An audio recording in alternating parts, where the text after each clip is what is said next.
Bien, pues encaramos ya la última charla de la tarde, pero ni muchísimo menos la última de las jornadas. Ram Narayan Venkatesan, espero haberlo dicho bien. Ram V, o Ram V, me imagino en inglés, que lo llevamos rondando 3 años y que ahora lo tenemos aquí, de lo cual estamos muy contentos. Y en mi opinión es una de estas nuevas voces, porque tampoco lleva tanto tiempo, pero sigue haciendo cosas muy interesantes, de esas nuevas voces innovadoras en el cómic de superhéroes y sobre todo haciendo una obra interesantísima y brillante en los cómics de creación propia. Vamos sin más a empezar a preguntarle cómo fue su background, su trayectoria, lo que llevó a Ram, un niño, cuando Ram era niño, quiero decir, no que sea un niño ahora,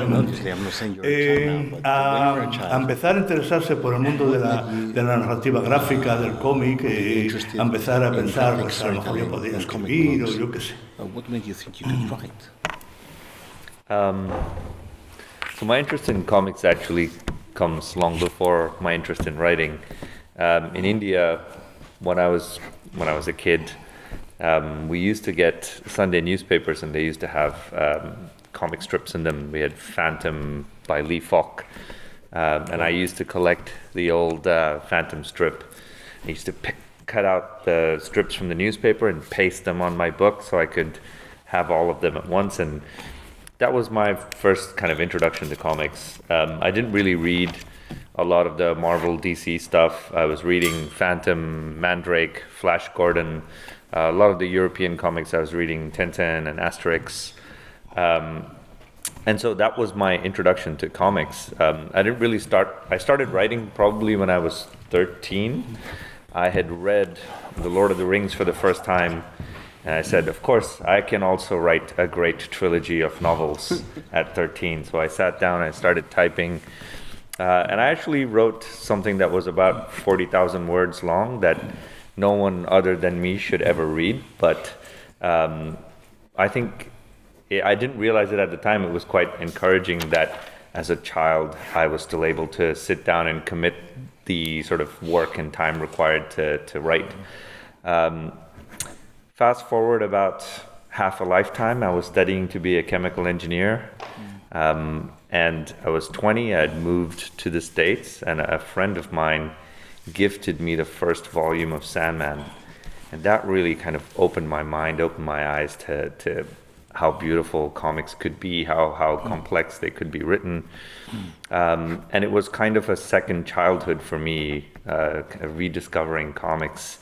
So I read a lot of the Vertigo stuff. I found that was my inroads into the more contemporary comics. And 2013 or so, I completely fell out of love with chemical engineering, and I just said, I'm going to write. I had a few short stories published by then, and 2015, I think, I started putting together my first graphic novel. I'd moved to the UK to study writing, and then 2016 was when we published Black Mamba, which was my first book.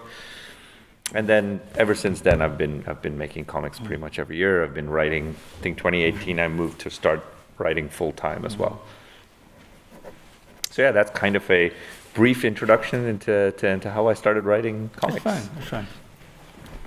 Very interesting. Pues lo cierto es que yo leía cómics mucho antes de plantearme siquiera la posibilidad de ser guionista. Cuando yo era niño, en la India, teníamos los periódicos dominicales que tenían las tiras de prensa, y una de las tiras que tenían era la del fantasma que camina, de Lee Falk, que realmente me apasionaba, me gustaba muchísimo, y yo me dedicaba a coleccionar las tiras del fantasma que camina, de Phantom. Recortaba cada semana la tira y la iba pegando en una libreta para así poder conservarlas todas y poder leerlas. Esos son los cómics que yo recuerdo en mi infancia, antes de los de Marvel o los de DC, Fantasma que camina, Mandrake, Flash Gordon, y también cómics europeos, Tintín y Asterix. Todo eso recuerdo haberlo leído de niño. Y luego a los 13 decidí que quería ser escritor. Quería ponerme a escribir porque acababa de leerme por primera vez El Señor de los Anillos. Y claro, la reacción lógica es decir, bueno, pues yo también me voy a poner y voy a escribir una trilogía de novelas de fantasía con mis 13 añitos. El caso es que llegué a completar unas 40.000 palabras en total de algo que nadie más que yo debería leer en esta vida. No os lo pienso enseñar a ninguna otra persona. Creo que es digno de elogio que siendo tan joven pues tuviera ya el compromiso y la capacidad de esfuerzo como para ponerme a escribir algo tan largo. Pero bueno, el caso es que ahí aparcado lo tengo. Avanzamos rápidamente, le damos al fast forward y tengo 20 años y estoy estudiando ingeniería química. Ya me he mudado a Estados Unidos y mientras estoy estudiando ingeniería química, un amigo me deja el primer volumen de Sandman y yo le echo un ojo y me quedo alucinado. Se me abren los ojos como platos y me doy cuenta de lo buenos que pueden ser los cómics, de lo complejos que pueden llegar a ser los guiones, y para mí es como una segunda infancia, es como redescubrir los cómics. Vértigo, los cómics de Vértigo me sirvieron para volver a entrar en contacto con la escena actual de aquel momento de la historieta. Y en 2013 decido que voy a dejar mis estudios de ingeniería química, ya me han publicado un par de historias cortas, y que quiero ser guionista a tiempo completo. Para 2016 ya me había mudado de nuevo al Reino Unido para hacer cursos de escritura creativa. Empecé a hacer algunos cómics más, me puse a trabajar y ese esfuerzo culminó en Black Mamba, que fue mi primer cómic publicado. A partir de 2018 me he dedicado a escribir guiones a tiempo completo, ya desde el 16 he ido publicando año tras año y bueno, esta es una breve presentación, una breve introducción acerca de cómo me convertí en guionista de cómic. De todo eso, o de casi todo, iremos hablando a lo largo de la charla, pero primero me gustaría que nos contases algo más acerca de Black Mamba. Estábamos viendo al principio de las imágenes, Black Mamba es una historia entre negra y costumbrista, de un policía, un inspector de policía de la policía india de Mumbai, que Diego y yo descubrimos esta tarde que es como el nombre ahora mismo oficial de lo que aquí llamamos Bombay, pero que no se llama Bombay. Así que deberíamos decir el nombre real que tiene ahora mismo. ¿Cómo surgió esto? Yo creo que tú naciste allí, que viviste allí tus primeros años, pero esta especie de historia bastante negra, bastante oscura, bastante costumbrista en una parte de historias cortas sobre este policía y todo el ambiente que lo rodea. ¿Cómo fue surgiendo esta historia? Además, también me gustaría saber si planeas en algún futuro más o menos cercano retomar un poco este personaje. So Black Mamba really came about because I wanted to write about where I was from. It was at the end of a creative writing program in London, and I had come to realize that if you weren't telling stories that were in some way personal to you, then the stories would not really be that meaningful. And I said, okay, I want to tell stories about where I am from, but I want to tell them in a way that is immediately familiar to people reading it. So my influences all came largely from Western canon, and so the crime noir, sort of 60s New York crime noir, was a genre that was immediately familiar to me. And so I started writing these stories about Mumbai, but kind of in the tone and the aesthetics of that sort of New York crime noir. And then I realized at some point that the joy of this was that there's no real crime in any of the stories. The stories are just really about how strange it can be to live in Mumbai, how Mumbai can be simultaneously a dark and oppressive, but also a hopeful and whimsical city. And I think that's the part where it becomes really personal, and I think that's the part where people get interested in the stories beyond the police and the noir take on it. It was also my first attempt at writing comics, so the fact that it was short stories was quite practical. I didn't want to try and write something quite big, but I felt like those stories kind of pulled together in the end to pass on this message about Indian society and how I felt about it. That's how it came together. There was some talk when I first sent the book to Jamie Rich, who was an editor at DC at the time. He said, we want you to do another volume of Black Mamba at Vertigo, which to me was very exciting because I'd gotten into comics off of reading Vertigo, but that kind of fell by the wayside, and I don't know if I've returned to it yet, but it continues to be, the character especially continues to be one that I obsess over from time to time.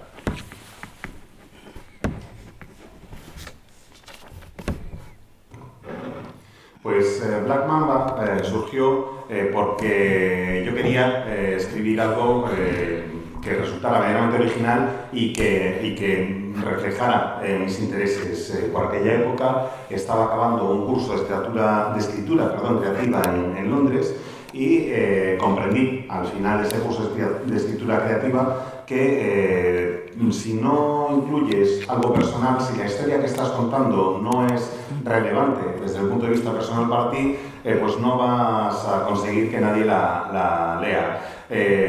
Quería hablar, por tanto, de algo que me resultara conocido, pero quería hacerlo de una forma que a un lector de cualquier rincón del mundo pues le resultara fácil entrar, que le resultara familiar. Y yo he crecido dentro del canon cultural de Occidente. Por tanto, los códigos de las historias de género negro ambientadas en Nueva York en los 60 me resultaban muy conocidos y familiares, y decidí utilizarlos para hablar de lo que era mi realidad, para hablar de algo que era personal. Las historias quería hablar de Mumbai, pero hacerlo usando los códigos del género negro neoyorquino de los 60. Y lo divertido de todas estas historias cortas que forman parte de Black Mamba es que en realidad en ninguna de ellas hay un delito. No tratan acerca de los crímenes, sino que son acerca de lo extraña que es la ciudad de Mumbai, como por una parte es una ciudad oscura y opresiva, y por otra parte es una ciudad llena de luz, divertida y un tanto estrafalaria. Yo creo que ahí es donde está el elemento personal, ahí es donde pongo la parte que conozco bien, y luego, además de eso, está el código del género policial, del género negro, que hace que el lector pueda conectar con mayor facilidad con esas historias. Era el primer intento de escribir un guión de cómic en el que yo me embarcaba, y por eso decidí que el formato de historia corta era el mejor, poder ir haciendo varias historias cortas en lugar de lanzarme de cabeza a escribir un relato demasiado largo. Quería también abordar distintos mensajes sobre la sociedad de la India, y sentía que la mejor forma de hacerlo, de tratar distintos temas, era precisamente pues teniendo distintos tipos de historias. El caso es que este tomo acabó en manos de Jamie Rich, que era editor en DC, y que me propuso hacer un segundo volumen de Black Mamba, pero ya publicado en Vértigo. Yo me emocioné muchísimo porque, a fin de cuentas, como os he dicho, decidí meterme a profesional del cómic gracias a los cómics de Vértigo. Pero ese proyecto pues, se ha ido quedando por el camino y no ha acabado de cuajar. Sí reconozco que de vez en cuando pienso en el personaje y en retomarlo, pero de momento no hay nada concreto. Y antes de empezar a hablar de hecho estamos viendo ahora Costas Extrañas, se llamaba aquí, es que ya Costas Salvajes, These Savage Shores en inglés, pero antes de empezar a hablar de tus proyectos personales hechos para Image y otras historias independientes, cuéntanos cómo lograste entrar en DC, porque yo creo que empezaste a entrar en DC. Creo que además que la primera historia que realizaste no llegó a publicarse, y luego quizá entraste, porque a veces es difícil seguir la cronología en estas cosas, pero empezaste a hacer el número de Catwoman. ¿Cómo fue tu llegada al mundo de los superhéroes? Yeah, I mean, it actually followed on kind of like an accident from the Black Mamba conversation. So Jamie had reached out to me about a year after I sent him Black Mamba, and he had messaged me at 3 a.m. in the morning because he had assumed I was living in the States, but I was in London. So I got a message from him at 3 a.m. in the morning going, "Hey, we have to talk about Black Mamba. I read it, I loved it, we should talk about it for Vertigo." And I developed the idea with him for about 2 weeks after that. Then, very mysteriously, he went completely silent. I was like, Jamie, are you there? And he writes back to me going like, I'm sorry, I'm not at Vertigo anymore. And so we're going to have to sort of put this book on the side. I will reach out to you when I know more. I said, oh, okay, well, that's kind of sad. I wanted to be a Vertigo writer. And then a week after that, Jamie emails me again, goes like, sorry, I couldn't say more, but I'm now group editor for the Batman group of books. So we can't really do Black Mamba, but if you don't mind, like, I'd love to have you write a Batman story. And, I was playing it very professional then. I was like, oh, okay, well, that's a pity, sure. But in my brain, I was like, yeah, sure, I'll take a Batman story, no problem. So that's how that came to be. That was actually my first story at DC. And it was with a Spanish artist who I love and I've grown to call a friend. It was with Jorge Fornes. It was his first story at DC as well. So I'm very, very excited to say Jorge and I will be working on more stuff in the near future. But yeah, the unpublished story, there's actually been a couple of stories I wrote for DC that didn't get published. One of them was if I'm remembering correctly, it was a Harley and Ivy road trip story. That wasn't my first one, but it was pretty close to some of my early stories. And the reason it didn't get published was because the whole circumstance of what was going to happen around that book changed overnight. And so in complete panic, I had written the entire script, but no art was drawn yet. But there was this very apologetic email going like, yeah, the stuff that's happening in your book, that's not happening anywhere else anymore. And so we're gonna have to put this on the wayside. So somewhere there's still that script floating around. There's also a Hellblazer, but India kind of script floating around somewhere there that never made it to publication. But these things happen. Big companies, lots of stories being told.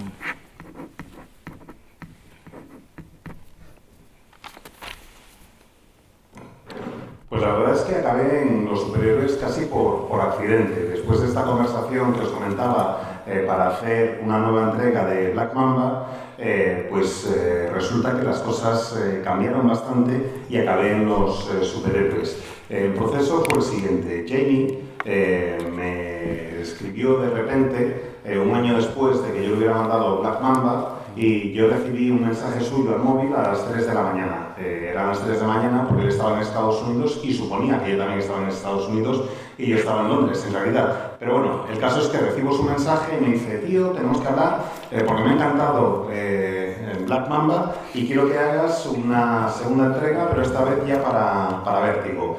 Y nos lanzamos los dos a desarrollar el proyecto. Durante las siguientes 2 semanas estuvimos intercambiando constantemente correos electrónicos para ver, cómo iba a ser la historia y demás. Y de repente, el silencio más absoluto. Deja de responder. Yo le mando correos diciéndole, Jamie, ¿sigues ahí? Y nada, no hay respuesta de ningún tipo. Hasta que de repente, otro día de madrugada, se pone en contacto conmigo y me dice, tío, lo siento mucho, pero ya no estoy en Vértigo, así que me temo que tendremos que aparcar el proyecto que teníamos entre manos. Me gustaría poder decirte algo más, pero lamentablemente, ese proyecto no va a salir adelante. Y dije, vale, pues es una pena, ¿qué le vamos a hacer? Y al cabo de un tiempo, Jamie me dice, ahora te puedo contar que he dejado Vértigo porque me han nombrado editor de todas las colecciones de Batman. Soy el responsable del grupo de colecciones de Batman y si bien es cierto que ya no vamos a poder hacer Black Mamba juntos, ya no vamos a poder hacerlo juntos, sí me gustaría que escribieras algún guión para alguna de las colecciones de Batman. Y yo fui súper profesional y dije, vaya, es una pena, con lo que habíamos trabajado en el proyecto. Y mientras tanto pensaba en mi interior, qué guay, voy a escribir una historia de Batman. Así que eso es lo que hice, una primera historia de Batman.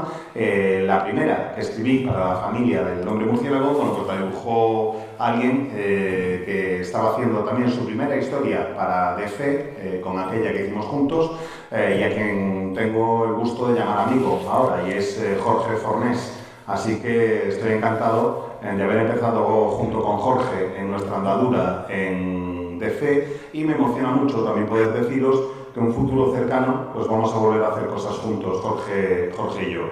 El caso es que la historia a la que aludías, Germán, que no se llegó a publicar, bueno, pues era una historia de Harley Quinn y Hiedra Venenosa, que iban un viaje de carretera, un road trip, y ocurrían una serie de cosas. Y cuando ya había acabado el guión y se iban a pasar a un dibujante, me llamó el editor y me dijo, mira, las circunstancias que rodean a la colección han cambiado mucho, lo siento, de verdad, pero ya no cuadra lo que tú estás contando con las circunstancias de la serie, así que vamos a tener que dejarlo aparcado, no va a poder ver la luz, con lo cual hay un guión por ahí flotando en DC, un guión mío, de un viaje por carretera de Harley Quinn y Hiedra Venenosa que no ha llegado a ver la luz, igual que tampoco he visto la luz una historia que preparé de Hellblazer y que estaba ambientada en la India. Tampoco se ha llegado a publicar, también de estar flotando por ahí en el limbo, pero bueno, este tipo de cosas suceden con relativa frecuencia en las grandes editoriales. Es normal, porque publican tantas historias que es lógico que de vez en cuando alguna pues, se caiga por el camino.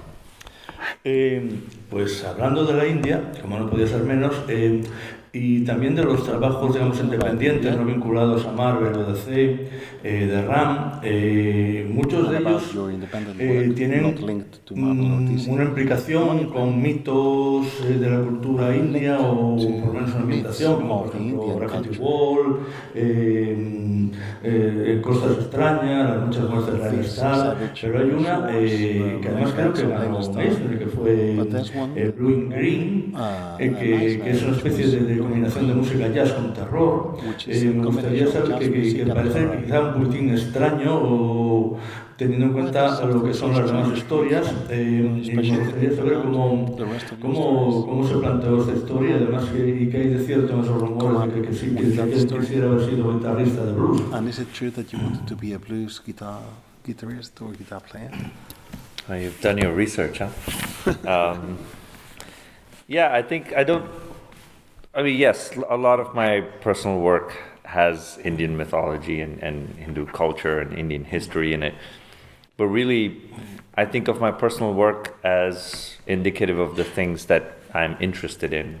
When I was a child growing up in India, I grew up around a lot of mythological stories. My grandmother was the sort of medicine woman for her community, so she always used to tell us stories and she made them sound very real. So I grew up around that atmosphere, and I think that finds its way into my stories. But I also had a very early interest in music that came from my father. Even though he had grown up in a very traditional Indian family, his love for music kind of transcended boundaries. He had old blues music, he had jazz, he had some sort of metal bands as well, which he didn't know what it was, but he had a huge collection of like 400 audio cassettes, and I grew up kind of listening to those as well, so I've had a relationship with music from a very early age.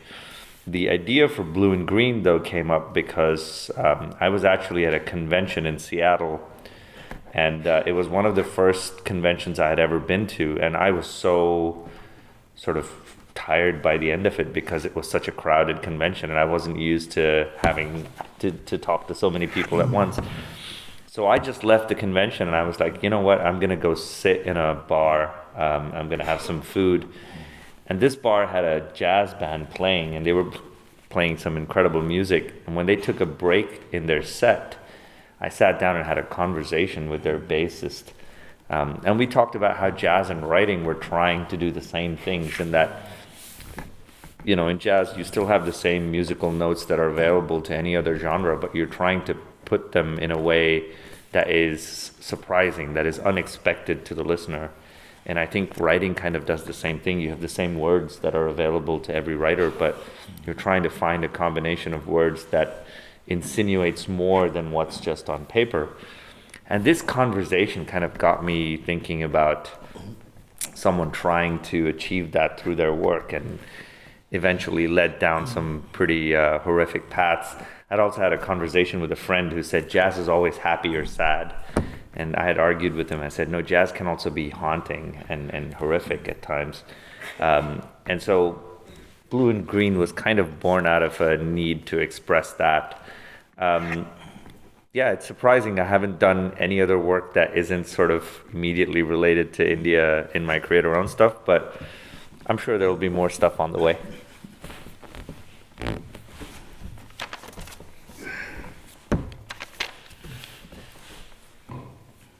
Veo que has investigado bien, ¿eh?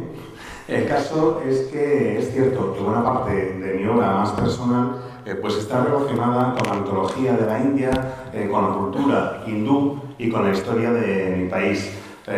Probablemente eso se cuele tanto en mi obra personal porque cuando era niño crecí rodeado de la mitología hindú, de la mitología de la India. Mi abuela era más o menos como la menciñeira, la curandera del pueblo, y era la que me contaba todas estas historias de mitología, y lo hacía de una forma que parecía que todo era muy vívido y todo era muy real, y yo me empapaba de ellas. Así que supongo que es normal que eso acabara permeando mis historias. En cuanto a la música, eso viene de mi padre.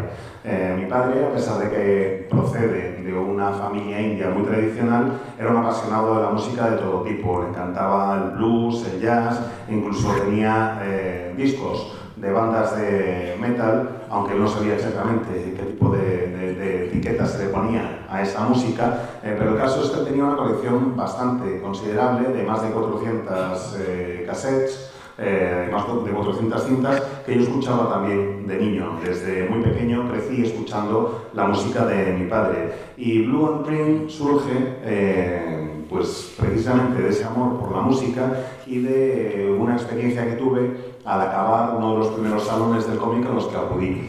Acababa de empezar a trabajar como profesional y fui a Seattle, a un salón del cómic. Y lo cierto es que después de acabar ese salón, ese festival, estaba agotado. Estaba cansado porque no estaba acostumbrado a hablar con tanta gente distinta durante tantos días. Así que decidí que me iba a meter en un bar por mi cuenta y comer algo. Y resulta que en ese bar estaban tocando un grupo de jazz. Y cuando hicieron el intermedio, cuando hicieron la pausa, yo me puse a charlar, acabé charlando con el bajista. Y estuvimos hablando los dos de cómo en realidad el jazz y la literatura pues tratan de hacer en cierta forma lo mismo, porque si lo pensáis bien, los músicos de jazz usan exactamente las mismas notas que los demás músicos. Lo que pasa es que tratan de utilizarlas de una manera que resulte sorprendente, que resulte inesperada, que pille por sorpresa al oyente. Y yo creo que la literatura también muchas veces trata de hacer eso, que las palabras están a disposición de todos los seres humanos, pero que un escritor lo que trata es de combinarlas de una manera que generen algo, que insinúen algo distinto. Por lo menos eso es lo que yo trato de hacer con mi obra.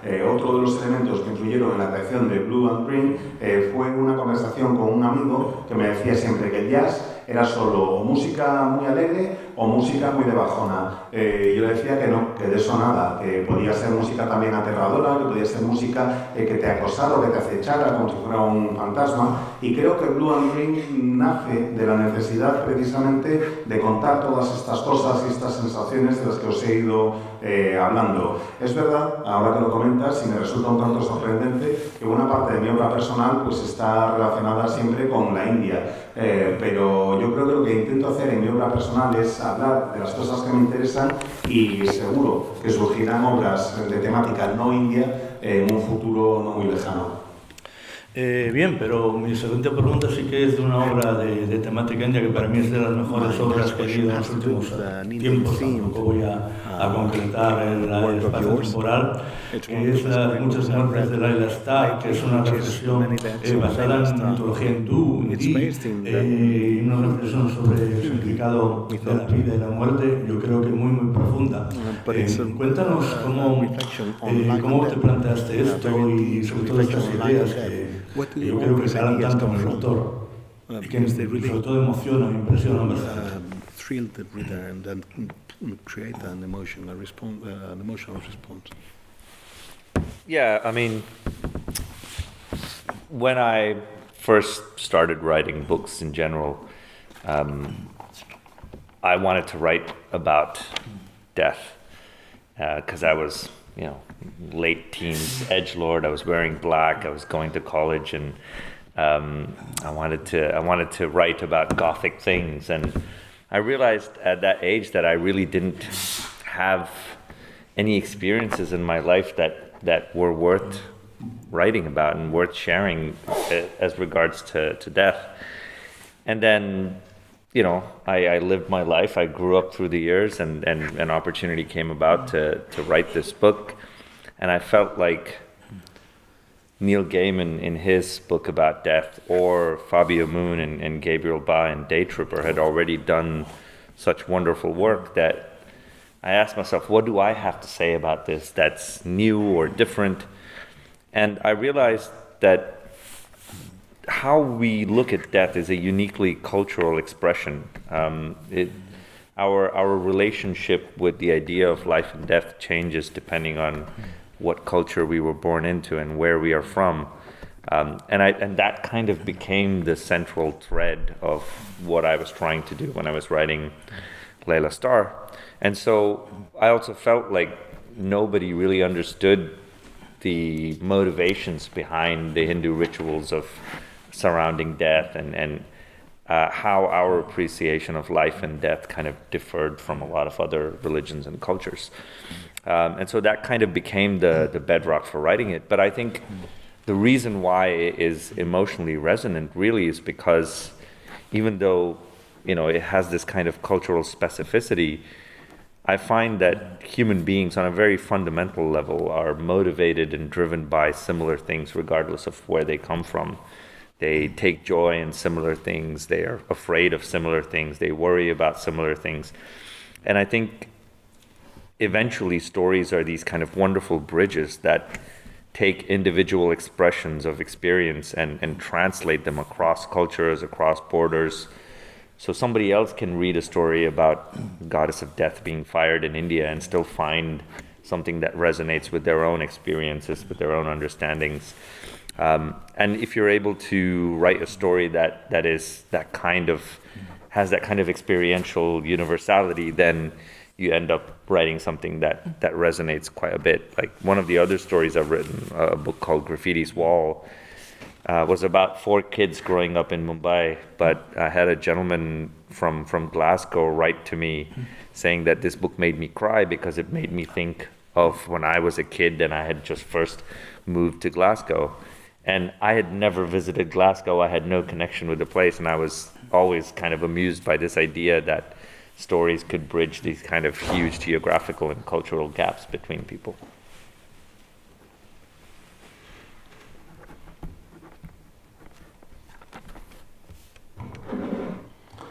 Bueno, cuando empecé a plantearme lo de ser guionista, tenía el objetivo y las ganas de escribir una historia sobre la muerte. Tenía 20 y pocos, acababa de salir de la adolescencia y iba yo un poco como un gótico, todo vestido de negro, ahí como muy atormentado y demás, y quería escribir historias sobre la muerte. El caso es que no tenía experiencia vital para escribir sobre eso. Me di cuenta de que en realidad en lo que a la muerte se refería yo no había vivido nada interesante que mereciera la pena compartir, así que fui dejando ese tema de lado. Hasta que la vida, ya pasados unos cuantos años, me dio una oportunidad distinta y de allí surge esta obra, la de las muchas muertes de Layla Starr. Antes de empezar a escribirla, yo ya había leído La muerte de Neil Gaiman y también Day Tripper, el cómic de Fabio Moon y de Gabriel Ba, y creo que en esas dos obras se habían contado un montón de cosas realmente extraordinarias acerca de la muerte.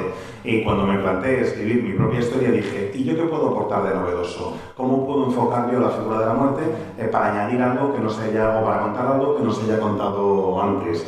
y comprendí que en lo que a la muerte se refiere hay un montón de elementos en la forma en que la concebimos que tienen que ver con la cultura en la que hemos crecido. Básicamente que nuestra concepción de la muerte depende en gran medida de la cultura en la que nos hayamos criado. Y eso fue algo de lo que quise tratar de reflejar. Me parecía que era realmente importante el saber, qué tipo de historia quería contar y cómo iba a contarla. Y ese es el origen de las muchas muertes de Laila Starr. Quizás no conozca el lector la cultura hindú. No sabéis muchas veces, o no sabe que va a leer la obra, cuáles son los rituales de la cultura hindú en lo que a la muerte se refiere, cuál es nuestro concepto de la vida y de la muerte. Y el ser consciente de que esos son elementos desconocidos se convirtió en una de las piedras angulares, en uno de los fundamentos de este cómic. Yo lo que quería era tratar de llegar a algo que he ido comprendiendo con los años. Es que puede haber una respuesta emocional por parte de quien lee y disfruta una historia, aunque haya diferencias culturales. Creo que los seres humanos, en el fondo, tenemos respuestas muy semejantes ante distintos tipos de estímulos. Básicamente, nos emociona lo mismo, nos divierte lo mismo, nos preocupa lo mismo, nos aterroriza lo mismo, vivamos en la cultura en la que vivamos. Y yo quería utilizar en esta historia elementos de la expresión india de estas experiencias para trascender y para llegar a otras culturas. Quería lograr que una historia acerca de una diosa de la muerte india a la que despiden, pues trascendiera, que pudiera resonar y tener en cuenta las experiencias de otras personas. Si llegas a la universalidad a partir de una experiencia personal, es que tu historia resuena, que tu historia trasciende y llega al lector realmente. Tanto en el caso de Laila Starr como en otra obra mía que se llama Graffiti's Wall, que es una historia de 4 chavales grafiteros en Mumbai, creo que he logrado eso. En el caso de Graffiti's Wall me escribió un correo, un señor desde Glasgow, diciéndome: es que lo que tú me escribes y describes en Graffiti's Wall me ha recordado cómo era mi infancia y lo que yo sentía de crío en Glasgow. Y yo no había vivido nunca en Glasgow, no tengo ninguna conexión con la ciudad, no la conozco, ni siquiera la había visitado, y me emocionó mucho recibir ese correo, darme cuenta de cómo una historia es capaz de trascender y colmar las diferencias culturales y geográficas entre las distintas personas. Le pedí antes a Ran, porque sí que me gustaría preguntarle sobre un par o tres de superhéroes durante el tiempo, y teniendo en cuenta que además, aunque por eso no lo voy a preguntar, pero ha escrito al mejor superhéroe de todos los tiempos, obviamente el detective chimpancé. Pero vamos a preguntarle por cómo fue su enfoque cuando le pidieron escribir, por ejemplo, Catwoman, qué le interesaba del personaje, qué sacó de él, qué innovó, qué conservó. In the character, what did you bring into the character? What did you keep? My sort of Catwoman reading background for my Catwoman reading was really the Darwin Cook take on Catwoman. Ed Brubaker had written that series. And also a lot of what Tim Sale and Jeff Loeb had done, especially with Men in Rome. So that was kind of my background, and I always felt like Catwoman was this character who had maybe a suspicious moral compass, but in the end was still doing things that she felt were good things, or she felt were the right things to do. And that was the thread that I pulled on. My reference, of course, for these kinds of stories was things that I had appreciated. I loved the Ocean's movies that Steven Soderbergh had done, so I said, can I write a comic that feels like an Ocean's film? And that's kind of where the idea for the Catwoman run came from. I also kind of told myself that every issue was going to involve a heist of some sort, so it became a running gag to do a heist in every single issue of Catwoman.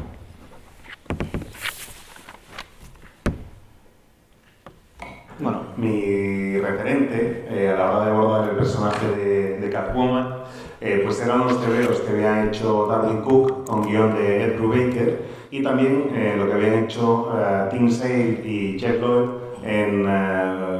cuando en Roma, When in Rome, esa serie limitada que hicieron de Catwoman. Me da la sensación, o yo concibo a Catwoman como un personaje que tiene una brújula moral un tanto dudosa, pero que siempre acaba haciendo lo que a ella le parece que es lo correcto en ese momento. Y a mí ese fue el hilo conductor que me guió a lo largo de todo mi trabajo en la serie.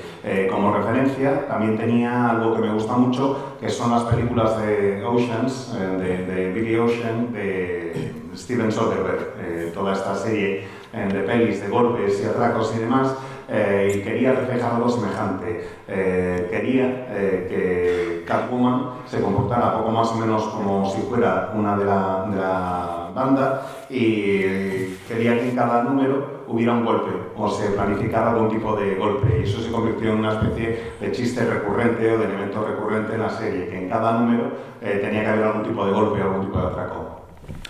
Y el otro personaje que te quería preguntar es por Swamp Thing, por la cosa del pantano, que es un personaje que tiene una sombra tan alargada y tan grande detrás que parece que es muy difícil innovar. Yo personalmente creo que tú sí lo has conseguido de alguna manera. I think you were able to get out of the shade from Alan Moore, which was huge. That's what he said.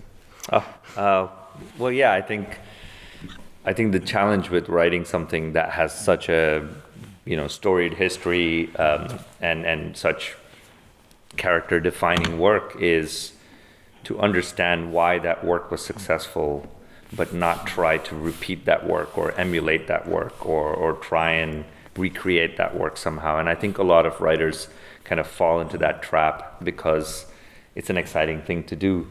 But I felt like, Swamp Thing needed to be a story that was relevant for people reading it in the 2020s. Alec Holland was a character that had been made in the 1980s, and so his struggles and preoccupations kind of reflected that. And I wanted to make Swamp Thing about the new identity of an immigrant in the 2020s, traveling to America for the first time, also being accused of someone who did not remember his roots anymore. And I think that's kind of where the struggle of the central character, in my case Levi Kamei, came from. And that seemed to be something that, it had the desired effect. I think contemporary readers felt like it was a character that they could understand and associate with. And maybe that's why I stepped out of the shadow, but I'm a huge, huge fan of the Alan Moore run on the series. So I hope I was also able to carry some of it within that.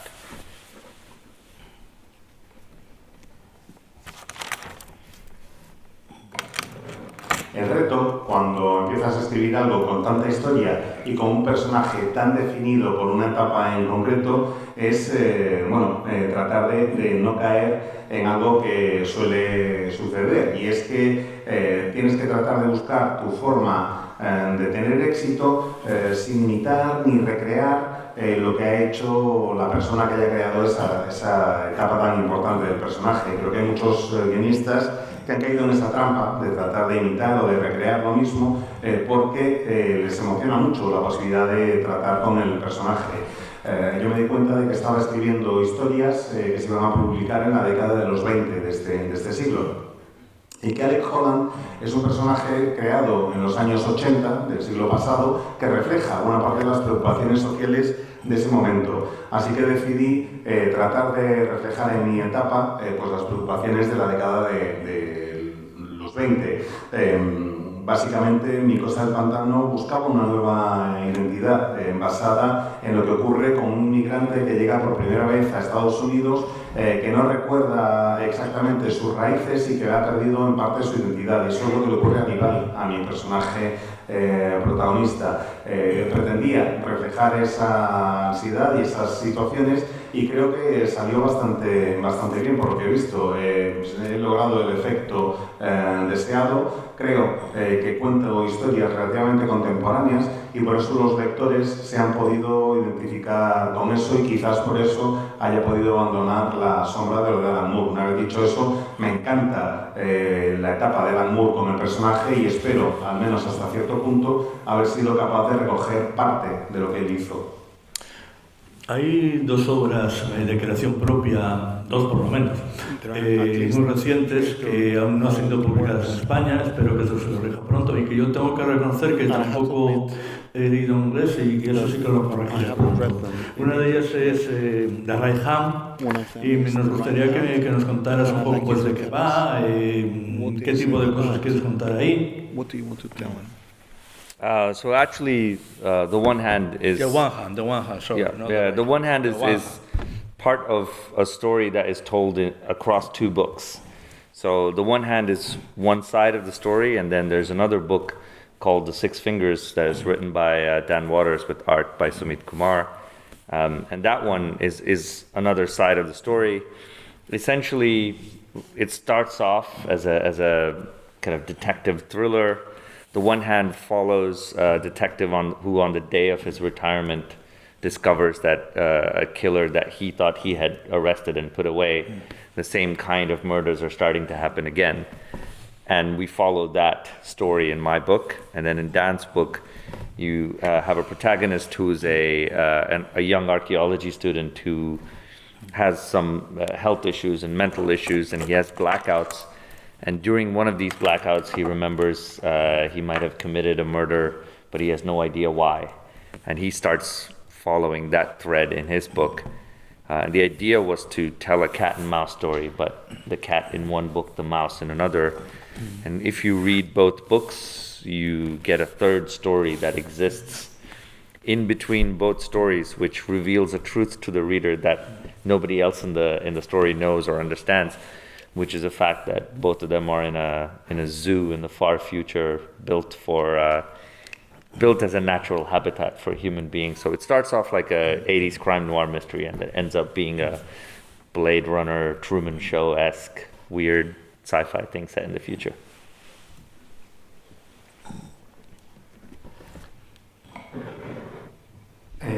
Si hay alguien, esto soy yo antes de empezar la respuesta, destripa al final. Si no lo habéis entendido, os lo aviso por si queréis leerlo, que no os tomáis un spoiler, ¿vale? Que está inédito en España. En realidad esto forma parte, esta historia se cuenta, la de One Hand, se cuenta en dos obras distintas. Por un lado, One Hand, que he escrito yo, y por otra, Six Fingers, con guión de Dan Waters, que es donde se completa parte de la historia. Lo que yo empiezo a contar es una especie de thriller de detectives, que es, bueno, en One Hand se cuenta la historia de un policía que está a punto de jubilarse y que el día que se va a jubilar descubre que el asesino al que creía que había detenido y que era responsable de una serie de crímenes, pues que se están empezando a cometer asesinatos semejantes a los de esa persona, y él empieza a partir de ahí una investigación para ver qué está ocurriendo, si realmente había detenido al asesino o no. En la de Dan, el protagonista es un arqueólogo que tiene ciertos problemas mentales, que tiene episodios en los que no recuerda nada y que un día se despierta en uno de esos episodios y tiene la sensación de que ha matado a alguien, pero no sabe muy bien por qué. La idea era en ambos casos jugar o contar una historia de gato y ratón que se están persiguiendo, solo que el gato está en un cómic y el ratón está en otro. Y si lees las dos obras, te sale una tercera historia que tiene elementos que te permiten comprender todo el conjunto. El lector, si lee ambos libros, tiene todos los elementos para entender lo que los personajes no pueden saber. Y aquí llega la parte de spoiler, yo aviso por si acaso. Se descubre que ambos están en un zoo en el futuro, que en realidad es un hábitat creado para que los seres humanos estén allí, y que lo que ellos pensaban que era una historia real, pues es parte de lo que les está sucediendo en un zoo. Es una especie, lo que empieza como una historia de género negro, se convierte en una especie de Blade Runner o Show de Truman. Pues háblanos ahora y no nos cuentes el final de Through Red Windows, además con Joel Jones, un poco brevemente porque estamos terminando. Through Red Windows. Oops. So Through Red Windows is probably a return to a the kind of horror storytelling that I did with Blue and Green is a character study. This time, instead of talking about jazz as horror, I'm talking about wealth and ambition as horror. Essentially, we follow a young, up-and-coming Indian businessman who gets invited to live in the house of this incredibly rich plutocrat called Harlan Roderick. And then once he gets invited to that house, it becomes a downward spiral of what you're willing to sacrifice to further your ambition and further your ideas of success and wealth. The story is kind of inspired structurally by Edgar Allan Poe's Fall of the House of Usher. So I guess the best description I can give you without spoiling anything is that it is Succession, the TV show, except horror instead of comedy, and very inspired visually, I think, by the kind of storytelling you see in Tarsem Singh's films, The Cell and The Fall, if you've seen any of those. So Joelle Jones is a fantastic artist, so I'm very excited to work with her on this.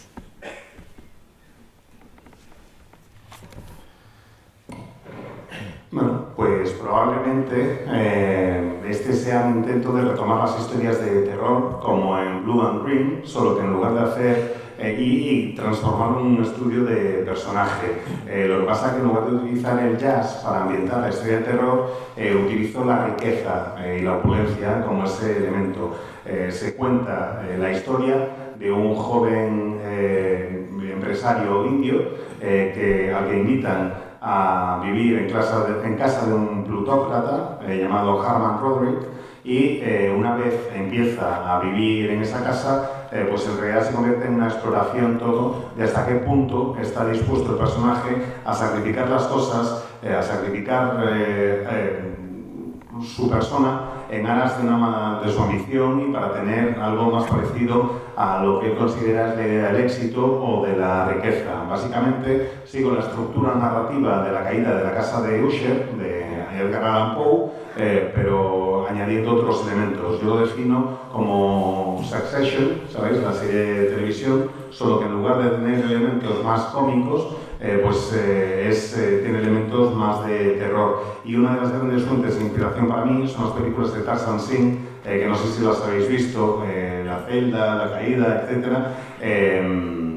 Y me encanta trabajar con Joelle Jones, que es la dibujante, que me parece una artista extraordinaria y estoy encantado de trabajar con ella. Y ya para terminar, y esta vez te pido ya que seas más breve, y lo siento mucho decirte esto porque estamos aprendiendo mucho y viendo cosas muy interesantes, pero bueno, el tiempo es lo que tenemos y la gente también querrá, no, de hecho quiere decir más. Esta nueva encarnación, nunca mejor dicho, de New Gods, donde de nuevo colaboras en cierta manera con Fornés. Cuéntanos un poco brevemente tu enfoque de cómo van a ser estos nuevos dioses. How are your new gods going to be? Yeah, I think when I stumbled across Kirby's New Gods only because you had all of these interesting characters occasionally appearing in other DC comics. And every time I did some research on, okay, where did this character come from? It turned out that it connected somehow to Kirby's Fourth World. And so when I was finishing my run on Detective, I was talking to my editor, Ben Abernathy, at the time. And he said, what do you want to do after Detective? And I said, well, you have a whole universe of characters that are kind of sitting there and no one's done anything cohesive with them. So why don't I take these characters that haven't been seen in a while and hopefully kind of relaunch, reinvent some of them in an interesting way that feels contemporary. So that's kind of where the idea to do New Gods came from.